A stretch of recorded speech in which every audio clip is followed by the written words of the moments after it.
একটা অটো রিক্সার চার্জার কিভাবে মেরামত করা যায় এটা আমি আজকে খুব সহজে দেখাবো এবং কি মডিফাই করে।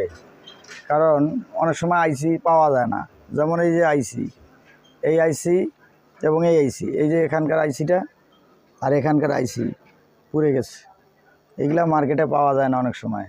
তাহলে আমরা মডিফাই করে কিভাবে সার্কিটটা ওকে করব সেটাই আমি আপনাকে দেখাতে চাচ্ছি। আপনারা একটু মনোযোগ সহকারে দেখেন।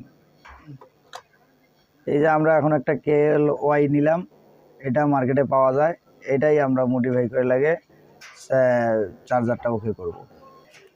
এই যে আমরা কিভাবে লাগাচ্ছি দেখেন। এই যে এটা আপনার এদিক দিয়ে একটু ফুটা আছে, এটা লাগাইলাম। এটা আছে গ্রাউন্ড, এই যে ক্যাপাসিটার আছে, এই যে ক্যাপাসিটারের গ্রাউন্ডে লাগাইতে মানে নেগেটিভে লাগাইতে হবে। এই কালো তারটা, কালো তার নেগেটিভ লাইনে লাগাইতে হবে। আর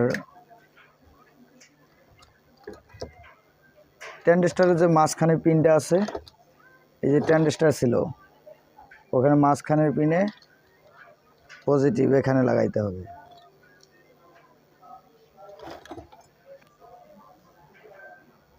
তো আমার লাগানো শেষ, এইটুকুই কাজ। লাইন দিয়ে দেখব যে আমাদের চার্জারটা ওকে হইল কি না। কর দেবো,